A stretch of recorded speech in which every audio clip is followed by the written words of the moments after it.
In today's competitive job market, landing a tech job can be a challenging feat. However, with the right preparation, you can increase your chances of success. One crucial aspect of securing a tech job is acing the interview questions. This requires a combination of technical knowledge, soft skills, and preparation. In this episode, our guest will provide you with practical tips and strategies to help you prepare for your tech job interview and stand out from the competition. So whether you're a recent graduate or an experienced professional, follow this conversation to learn how to ace your interview questions and land that tech job this year.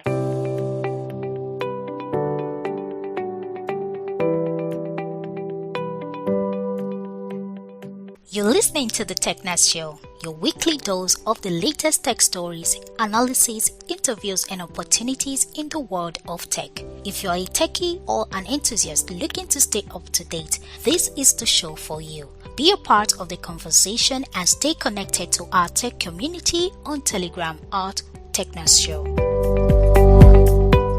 Hey techies, welcome back to another insightful time with us on the TechNet Show podcast. I'm Victoria Adejola and I have my co-host Samuel Basi right here. And I'm sure he's gushing with excitement right now. I don't know, maybe because we have a guest. Samuel, I'm sure you're excited. Can you share some of the excitement? Hello guys. Welcome to the show. Actually, I'm not the one. It's Victoria that's actually the one gushing with excitement over here. You know, just because she has a namesake on the show. Oh, yeah. And a fellow Texas too. So it's a woman supporting woman to here, right? Yeah. Oh man, I feel treated right here, man. But actually, it's good. It's good. It's all good. It's all good. I'm more than able to handle this. Don't worry. No problem. Don't feel intimidated. We are many.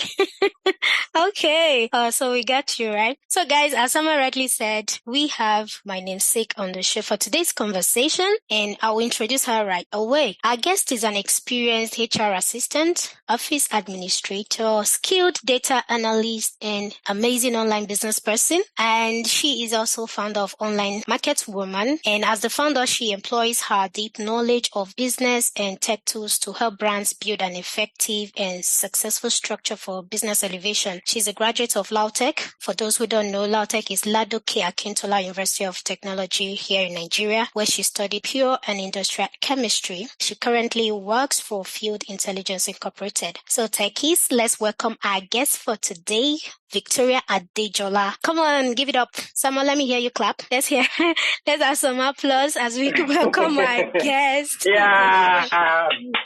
Wow, Victoria, welcome to I'm also trying to welcome the guests because I'm wondering who you're introducing. Oh, wow. So I guess I did a good job on your profile. Wow. Anyways. Thank you. You're welcome on board. So to begin, just tell us a bit about yourself and your journey into tech. All right, thank you. So what you guys are doing you're doing like HR already. So you're asking me how to sell myself right here. Yes. Okay, so I'm going to introduce myself like you guys are my next employee. I'm a next employer, better still. So I'm Victoria Adejola. I'm Online Market Woman. My brand, I am Online Market Woman. So that is the business part of it. Yeah. So it's not Online Market Woman is a person. Wow. Yeah. So I got started into tech like almost, that after service crisis of what's next after service, what next after NYSC.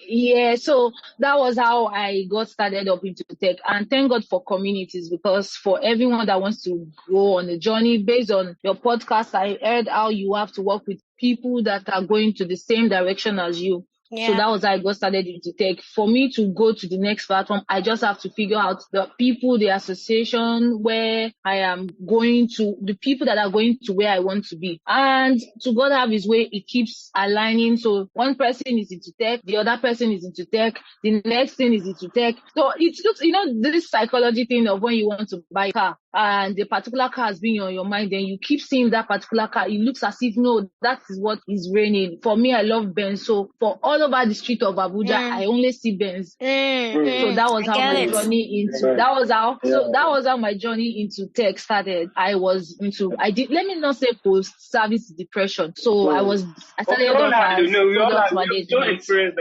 Exactly my point. So that was what she got to tech. But I've always had passion for tech, yeah. This kind of person that when this new technology thing is out here already there. What's happening? How is it going? WhatsApp has a new feature. Let me see and share it on my story. WhatsApp has this, WhatsApp has that. So that was how I started my journey into tech. Awesome. Wow. Welcome, Victoria. Actually, are spectacular with career story. I'm actually glad to have you with us to discuss this important topic that will help both techies and non-techies land their dream job. I think an interview session is the bridge between your promised land and Egypt. So you get my illustration. So, there are several reasons. I do. There are several reasons people fail their interviews.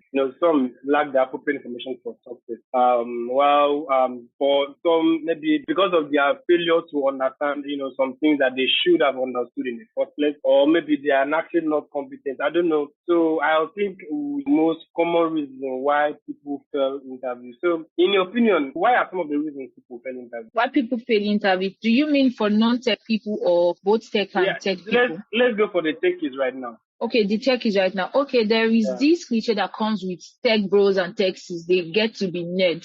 And, based on your podcast, TechNet, so they are always nerdy people and, having to strike a balance. So now I would say from my little observation, because you're a tech bro, so you feel you are just all over your screen, your code, you should also be able to diversify and you should be able to sell yourself. Soft so skill. You could be a tech bro. Yeah, exactly. You should be able to sell yourself. How you sell yourself determines. I cannot get into your brain to know how well you can code, or how well you can debug, or how well you can run the software. Yes, you could. Tech bro have tech mostly always have that kind of issue, the sense of being timid. So that's why you see some tech people are always the introvert. They're always reserved. They're always all of that stuff. So those are the things that affect interview. You could be a very intelligent person, like, yes, you know how to run your code, you know how to do your things. But the issue is you don't know how to pass this knowledge out to other persons. How would I know you can code, you can run a code? How will I know you can do this? How will I know you can do that? If you don't put yourself out there. Because I'm glad I love tech because it saves me the stress of having to code, buy what I'm doing. It has to be more of your skill, you and your business things to get you the job. So you should be ready to pitch yourself. It's just like now you ask me to come on board to have a discussion and conversation like this, but I do not know how to pitch myself. How would you know if I'm doing? Will you be willing to patronize me? No. You cannot tell me you're selling human hair and you don't look beautiful. You are always rough most of the time. How am I supposed to buy your hair from you? So as a tech bro, as a tech sis, how are you selling yourself to your interviewer? Yes, most of the time your HR person might not be technically inclined. I want to see. I should be in love with why I should be interested in employing you. You should be willing to educate me. I get to learn over interview. I've been privileged to join interview. Thank God my HR manager, she's been amazing. And those are privileges you don't get on a norm. So she puts me down. She makes me, take up this task, do this, do that. She has been a very wonderful source of inspiration and helped my career too. So I've learned on the interview. I've learned why reviewing CV. Some people will just send their CV. You're a tech bro. How am I supposed to? Okay, now we went straight to interview. I think that was like a bit fast. Before the interview, something must happen. Somebody is either referring or recommending you, or your CV is selling you up first. Your CV is your first line in contact. What I get to see, like, oh, yes, you are up to the task a little. Before I now say, oh, this CV looks really beautiful. Yeah. Let me just shoot him a mail. Your LinkedIn profile is already strategically positioned whereby I can say, okay, let me just send him a DM. You are not coming off as desperate because you're a tech bro. You are coming off as you have something to offer. So when you're sending in your CV, I reviewed a friend's CV. He's been applying for a couple of jobs. He's a product designer and all of that stuff. But how am I supposed to know that you have done some jobs that are really beautiful from your CV? Your CV can be a little bit fine. Your usage of color combinations should be able to ask, this guy is a UI designer, he's a UI UX guy, but his CV is given. So that aside, so after your CV is given, you could put a link on your CV. An hyperlink has been made easy. It can be put on your CV whereby I can click to your portfolio. I can click to your Behance.net without having to call you first, without stressing to go to your LinkedIn. I can have your LinkedIn URL on your CV where I can click to it and enter your LinkedIn. Interviewers don't have luxury of time. They have a lot of things. HR persons are really busy people, so they get to look like they are mean, they are rude, they are not they are not patient and all that. They have a lot to do. They also have to cater or care for the employee they have at hand, and they're also trying to bring in another one. So you don't expect me to spend my time on your own CV or trying to educate you on how your CV is supposed to be. So for you to even get to that interview phase, your CV must have been properly positioned. In fact, there's a way you can send your CV that I'm going to call you, I'm going to break protocol on your behalf. I'm going to place a call and say, hello, please, how soon are you ready to be employed?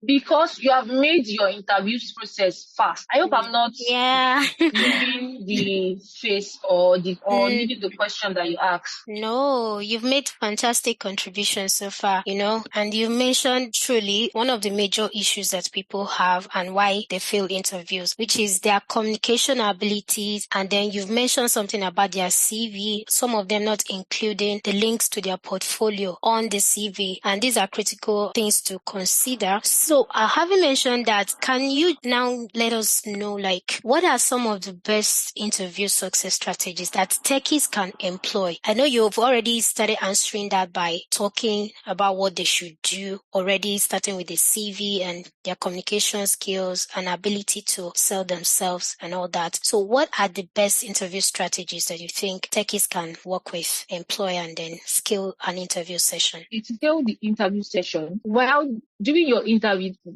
let's assume your recruiter already, you have passed the phase of your CV has been successful, right? Your line manager, let's assume your HR person is not a tech savvy, or your HR person is not a developer. Yeah. I hope they also know that while on the interview, not just your HR person is going to be there. Your HR person or your recruiter is going to be there. Someone who is also good on that field is also going to be there. So definitely you should be able to defend all the things that has been on your CV. So some of them are asking you questions and they are looking at your CV. So now if I ask you question, so that boils down to the nerdy part of tech, bro. You should have composure. You should be able to defend what you have done.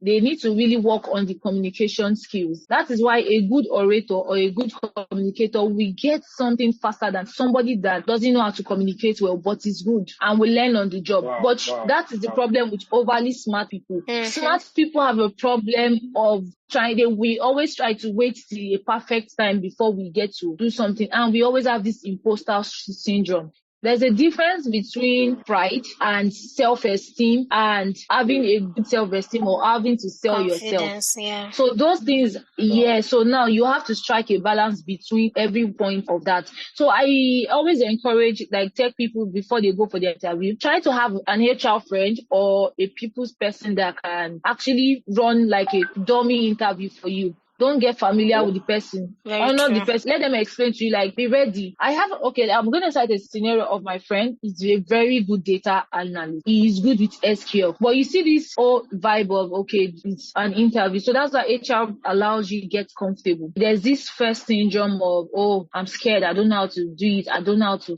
face it. How am I supposed to talk? They would make you feel relaxed. So you should be ready to defend. You can know it. I know you are able to do this. So for tech people, so that's why their interviews are somewhat at times maybe thank God for technology and your tech bro. So you might need to run a code, you might need to do this, you might need to do that at the point of your interview. You should be ready for the part. You should be able to defend it. Don't be timid to get what you want. So tech people, don't be timid. Be ready to sell yourself. You are good, but you are good is not going to land you a job. You have to be willing to talk or speak about how good you are at times. Sell yourself. So that will be the key thing for an interviewer to consider. All right. great. Wow. Amazing. Victoria, you have actually done in fact, I can actually go with your suggestion so far. I can actually go into an interview session and AC with what you have actually said so far. I know I can relate to the issue of communication.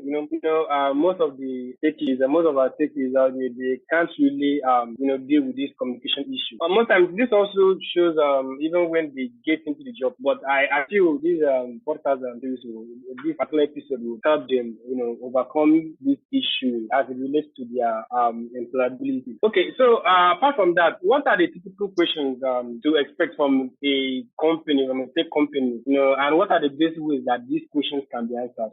Okay. So sorry, before I go to the typical questions that can be asked, right? There are two things. You could be timid and you could be overconfident. You could be a good tech bro, you are good with communication, but you have not employed you yet and you're already overdoing and so that's where balance comes in. In terms of arrogance.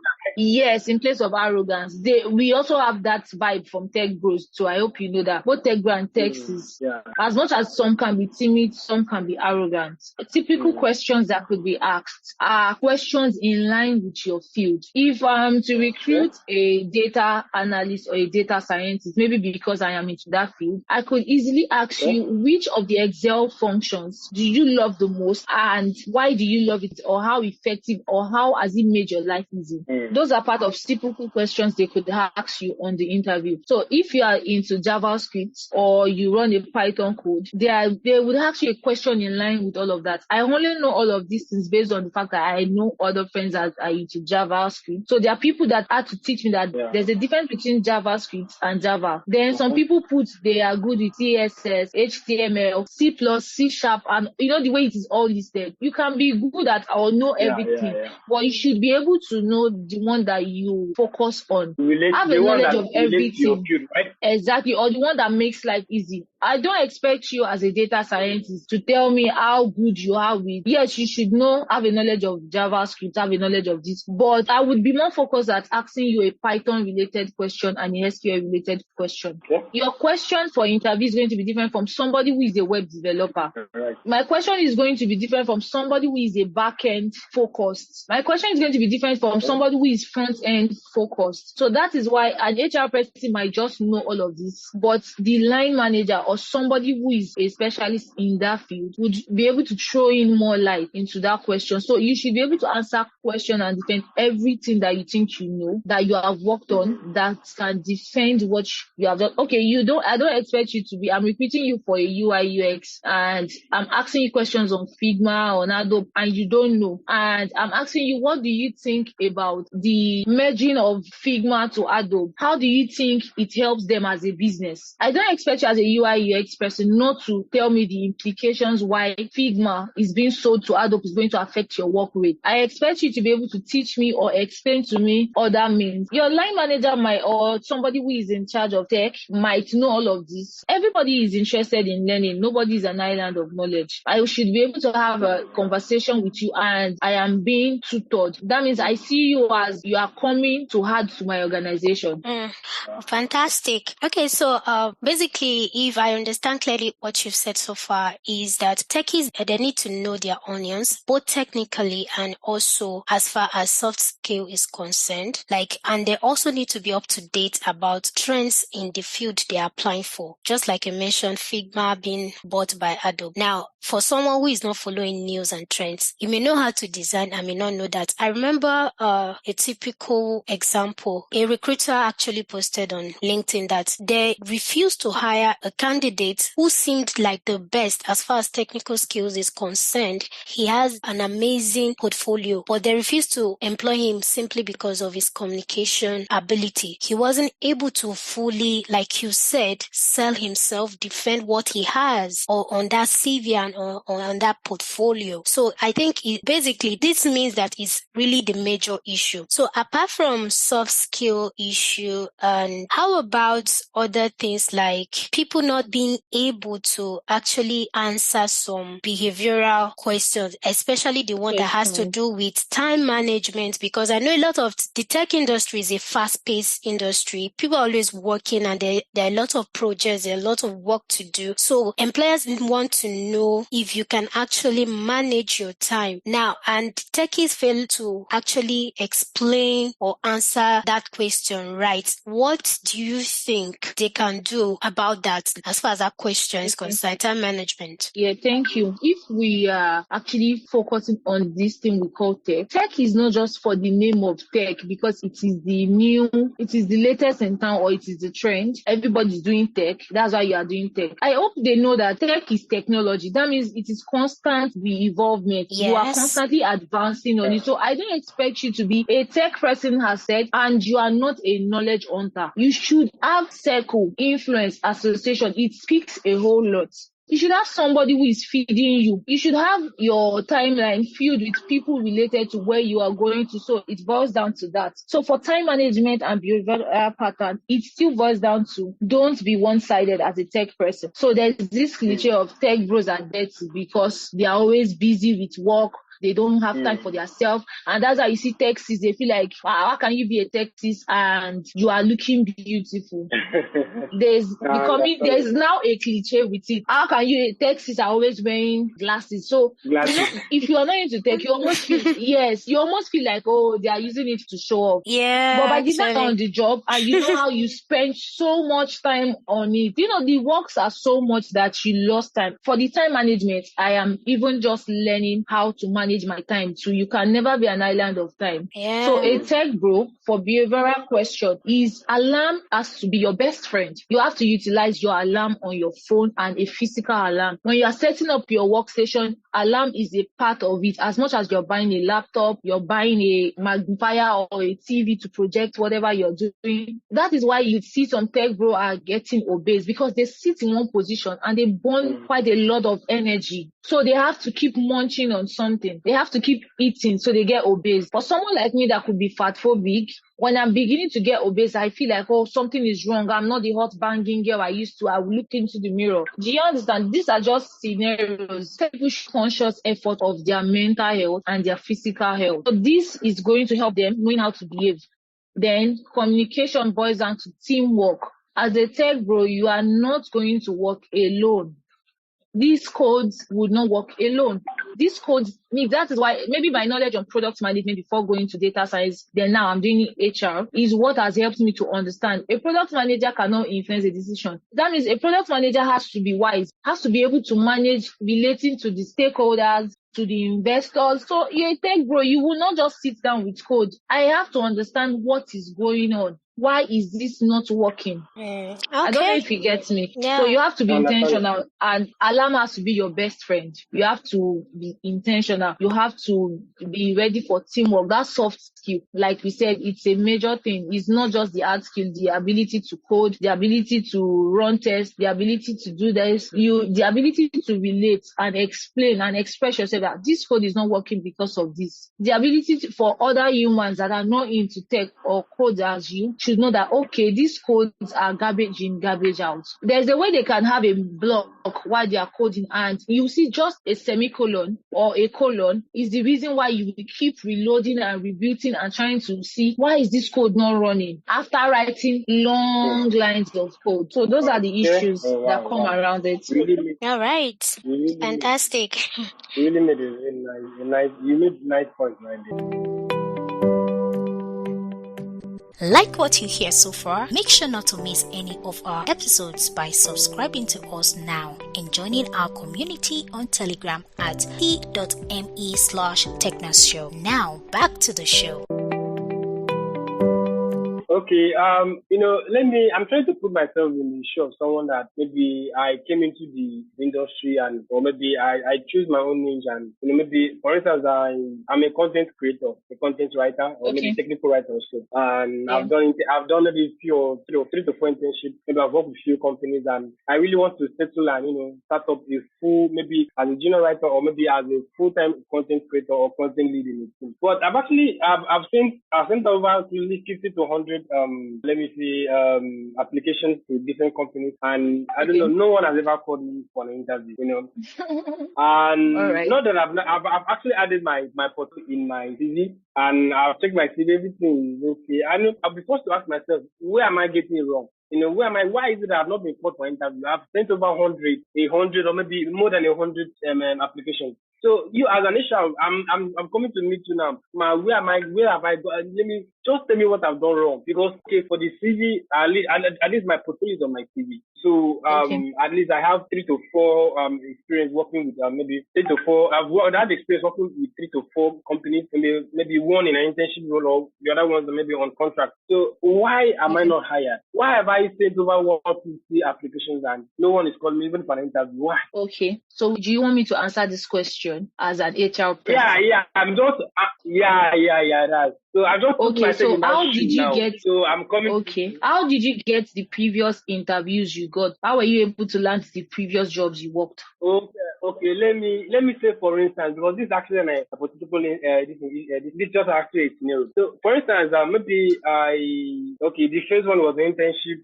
I was internship. I don't really need to have any experience. And then the other ones, it was based on contract. Maybe someone recommended me for the role, or maybe I just work with maybe some local brands or some Nigerian brands. So right now, I'm actually aiming higher. I want to work with some foreign companies that actually pay well. Because maybe my last 3 to 4 jobs, they pay me maybe less than a peanut. Maybe if there's anything like that, so they pay me less than a peanut. So I'm actually looking for a place with a better pay. Okay. So let's take it one after the other. Any job so far. So I'm asking as so now, so where have I gone wrong? Is there anything as an initial person now? Is there anywhere that maybe I've gone wrong or something that I should have done that I did not do? Why I'm actually asking this question is that it has been the question of so many people in tech, coming to tech and the joblessness, I think okay, let's answer as an HR. If not, I wanted to say it's a mindset you can speak. thing. I would like to listen.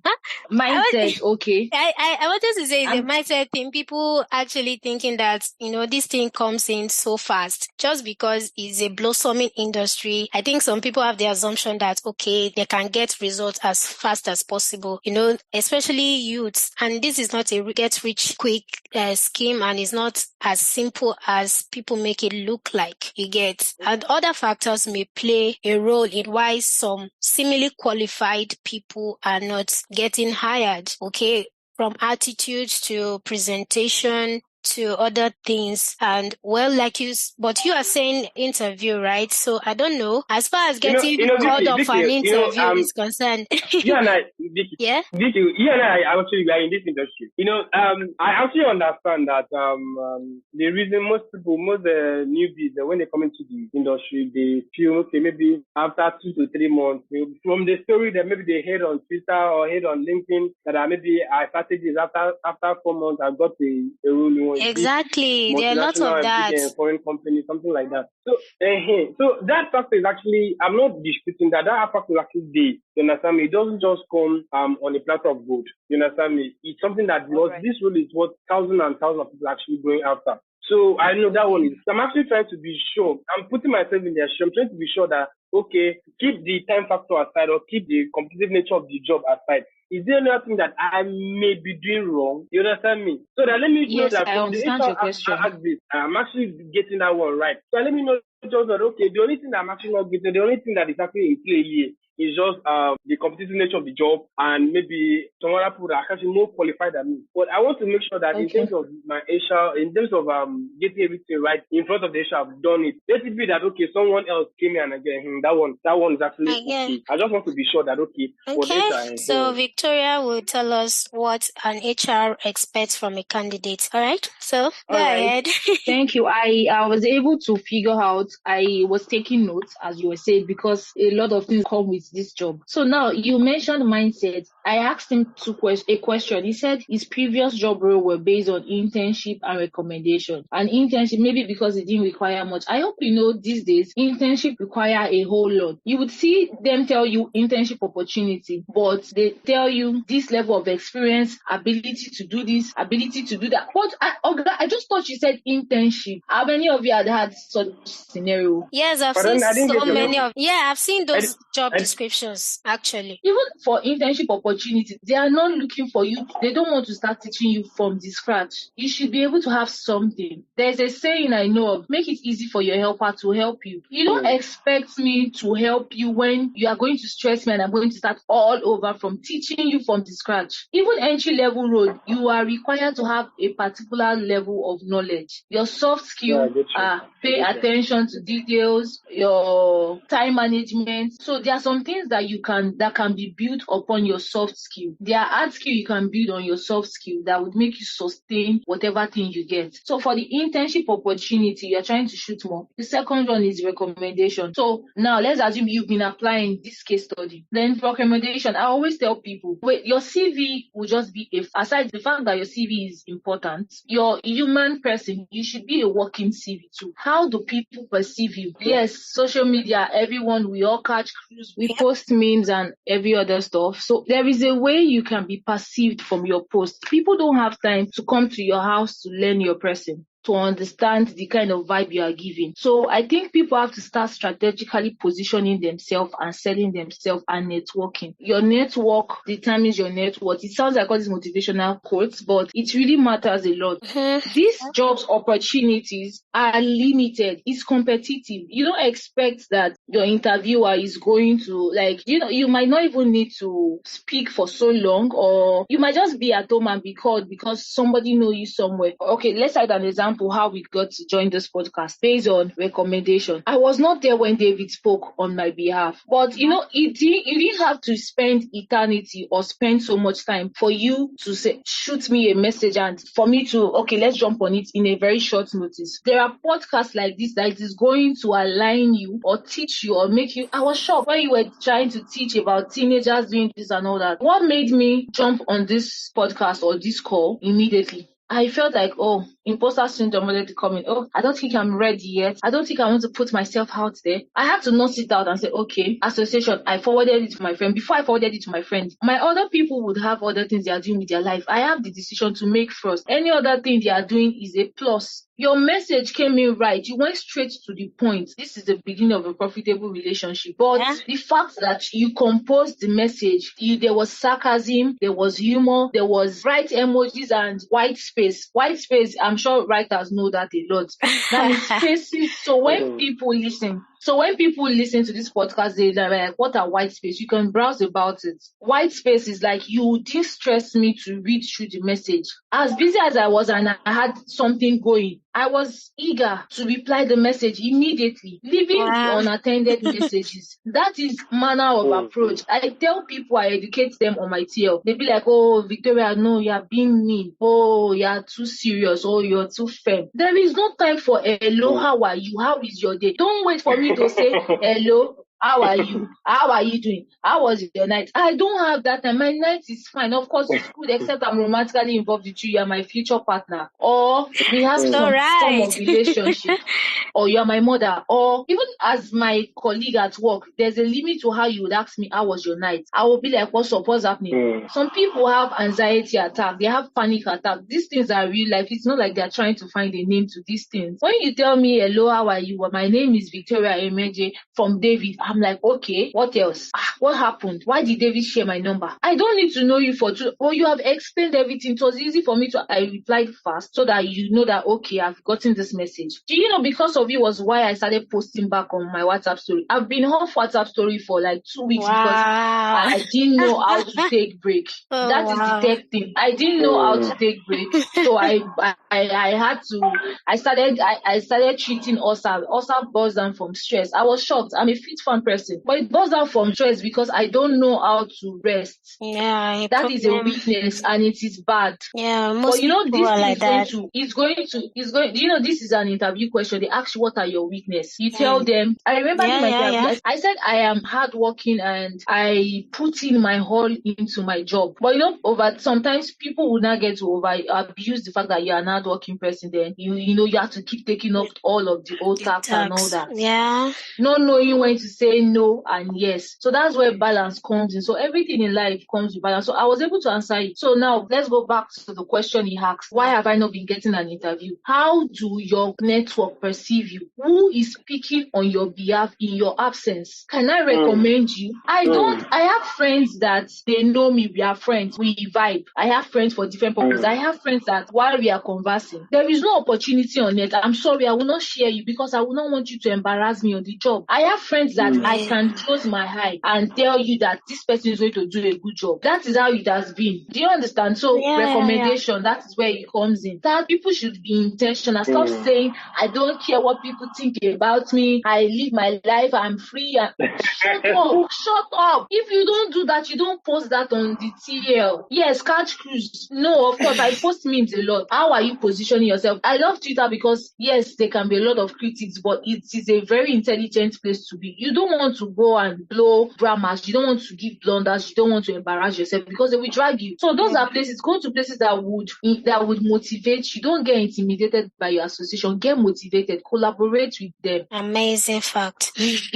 So that is one out of the two. So for the internship opportunity, do you know, there was a time in January that we were looking for a position in my organization. I don't know, I'm not supposed to, I'm restricted to some level of information. This is social media space. We don't know where it's going to. But do you know there are people that send in their, okay, let me make different case study. There are people that send in their CV without a cover letter. I'm presently going to have a training this weekend as regards how to prepare for interview. So when your message came in, it was aligning to the present thing I am doing. Awesome. I was able to, so all of these things I've said are part of the things, or there is a lot more in the class that is going on. I was not online, but somebody recommended me that somebody needed a CV for a job. I collected my money, full cash. I was sick. I was in bed, but I was collecting the money. I'd spent a lot of money, but I was still making my money out of sick bed because it is CV. They could recommend me. I was posting it on WhatsApp back to back for some time, talk about it, catch my cruise and all that stuff. But somebody subconsciously is taking note of that. So be entertaining, but don't be too hard on life. So now there are people that when they send in their interview, they just send it. Some people don't know the difference between a cover letter, letterhead. Some people don't know the body of a mail. A lot of things need to be known. There are some people that when you send a mail without a letterhead, I see no subject. Even if your CV is beautiful, I'm sorry, I have 101 CVs and I have my colleagues that are sending me message. I have my manager sending me mails to do this and do that. So you think I'm going to look at the one that had no subjects, maybe in my leisure, but immediately I'm seeing no subjects, it's straight to archive. There is no time for that. Okay, so now that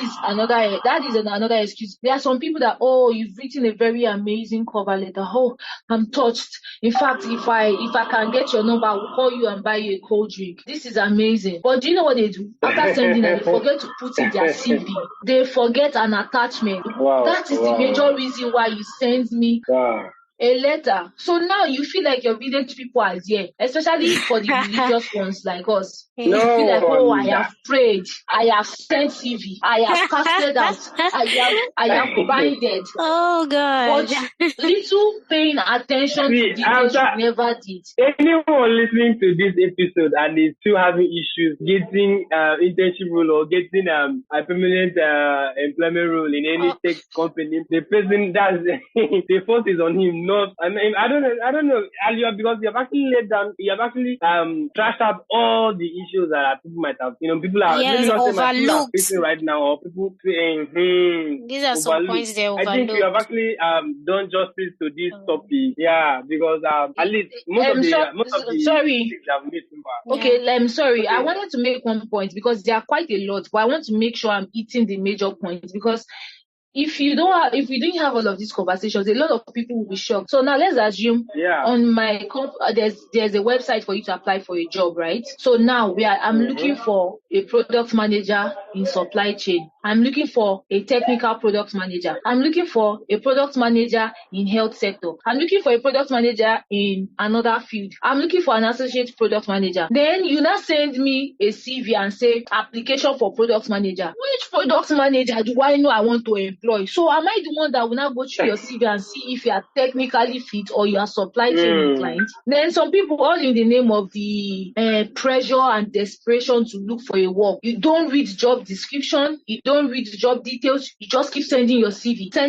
I've sent over 100 and 250 CVs, but I'm not getting called. Are you even doing it the right way? Have you sent your CV? Like, okay, now let's say there's a particular role that we are looking to hire. You now send me application for job. Application for what? Do you understand? But when I'm saying this, you feel like, this person is a very dramatic person. She must be very strict. But these are things that are really annoying. So now let's leave that part alone. That is me being human. It's a technology space now. Everything has gone techy. AI has done a lot. ChatGPT has taken over. So a lot of things has been made easy, right? Do you know that there are organizations that have a particular bouncing AI? Like once your CV get there, you notice that sometimes when you send CV, you get automatic rejection. Have you noticed that one? If you have been sending CVs and applying for job, it happens. Why? Because there is a particular keyword on that job description. They have programmed their artificial intelligence that once these particular keywords are not there, bounce it back. So that's how you're getting. It will be like,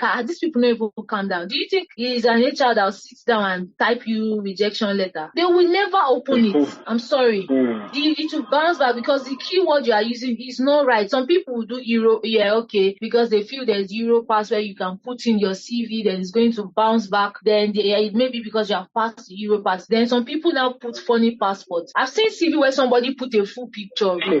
I've seen CV where somebody put a selfie in this time and date. I've seen CVs where somebody put snap behind their TV. You are the one that is thinking it is bad, but they don't think it is bad, and they are.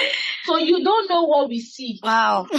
I applied for a tech firm. My friend has been referring me back to back. This is part of recommendation. Okay, now I'm at the stage of my life whereby I'm intentional about who I grow with. If you're not in line with where I'm going to, I'm sorry, we cannot be friends. I'm unapologetic about it. If I see that we cannot be friends, but you have the potential to change, or you have the potential to be teachable, not because I'm better, it has to be mutual, not one person, not parasitic, where one person is getting better. So when I'm friends with I ask my friends know that. I ask them, is there anything I'm not doing right? I ask my partner, am I loving you how you want to be loved? So now, my friend told me, for every opportunity they have, you tell me, babe, Alpha, send your CV. His own organization, they even have 10 guys that they have a particular what's it called, maybe like an app for the organization whereby you sign up. When there is a job, they would let you know, or your CV will keep getting rejected and bounced. So he's the IT guy, he's not the HR guy, but he was able to. I told him, Alpha, my guy, this your HR people no come. He was already angry. Why they no go call you? Be like that their friend they go they carry. You stop those kind of bias. But now that I'm into HR, I understand and I know what they feel. So he went to meet the HR. My friend was able to secure me an interview because probably he's the IT guy. So HR will definitely need the IT guy when they have a problem. So for him to go and meet them for a friend, of course, you expect that they would answer him immediately.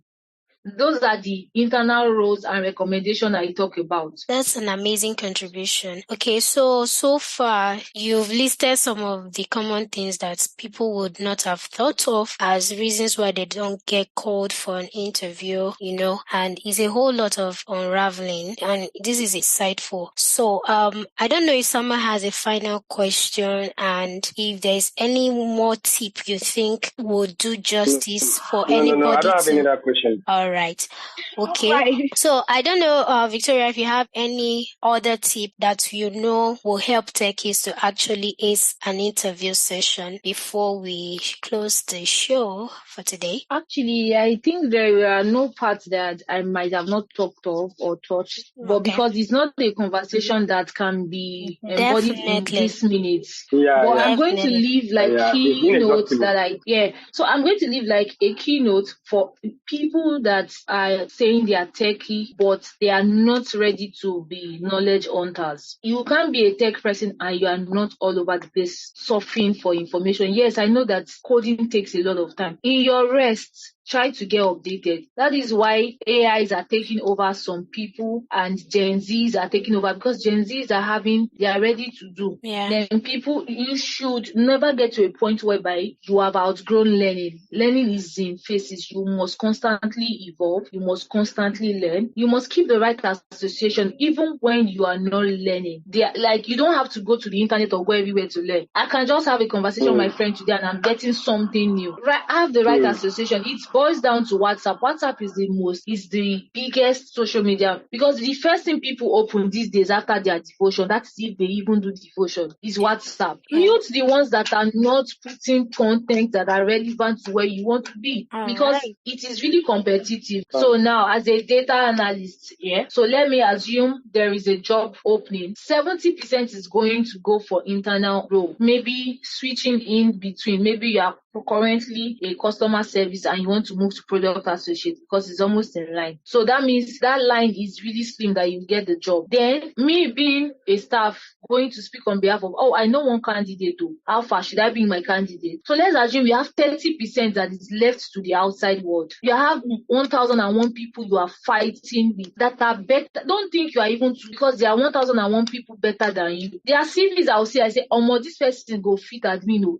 This one go pursue me for this my work as an admin or as an HR person. Do you understand? Yes, I do. I'm getting your point. So that is it. So we need to just don't feel like you're an island. Just keep the right association. So now you have the struggle with 30%. 30% of the people, you have 1,000 people fighting for 30 positions. How is it going to be possible? How? So now you are now forgetting to put your CV, or you are not putting cover letter, or you are not putting subject, or you are still saying hello, how are you, and expecting the person to reply. So that's what I'll be leaving every one of us, like every other person, with when they get to listen to this podcast. All right, thank you so much, Victoria. You mentioned it's important they do research and work on their communication skills. They should build quality association and network with others, and they should also learn how to also keep a positive profile. And you also said they should be active online, posting relevant content as well, amongst many other points that you've listed. And I hope people who listen to this actually take this to heart and then work with it. It's been a pleasure having you today. Like, you've really hit on some milestones that I didn't consider we were going to even discuss. So thank you very much for your insight. Thank you very much for this wonderful contribution. Now, before we shut down, you can just share your social media handle so listeners who want to keep in touch with you may want to have you as a partner, a friend, or someone they can look up to, whatever be their desire, can actually follow you online, follow what you do, and also the upcoming class that you said you have on interview. So quickly, what's your social media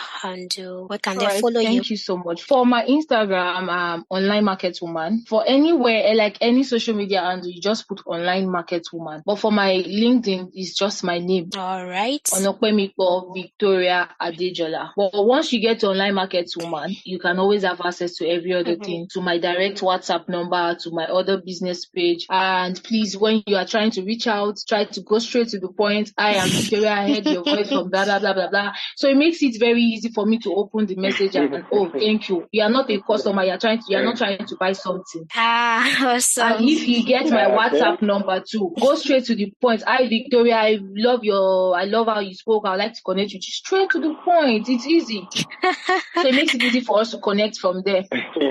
Awesome. Thank you very much. All right, guys. This is where we draw the curtain today. Samuel, say your goodbyes. Wow, that was a nice presentation. Guys, I hope you have learned a lot. Actually, I've written a lot of things that at least I used to teach others. Victoria, thanks for your presence and thanks for your time. We really appreciate it. Thank you so much. It's a privilege. Thank you for deeming it fit to invite me to your podcast. I'm happy and you're doing really amazing, and I cannot wait for Nigerians and other amazing persons to come to your podcast and see so much value you're giving. Because this is really giving. Thank you for that.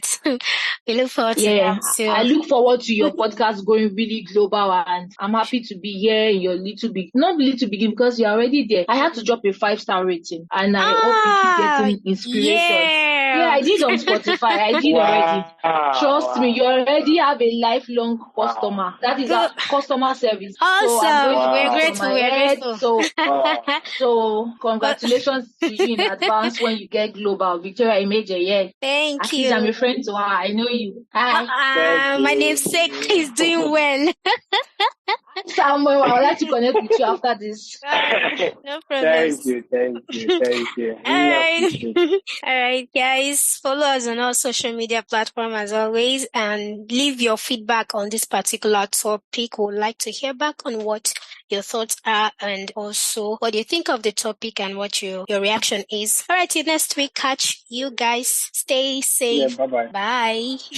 Thanks for being a part of today's conversation on The TechNats Show. Do follow us on social media at The TechNats Show. Join our growing tech community on Telegram at TechNats Show so you'll never miss any updates. If you find our content valuable, would love you to drop us comments or likes, or you could share it with your friends too. Catch you next week.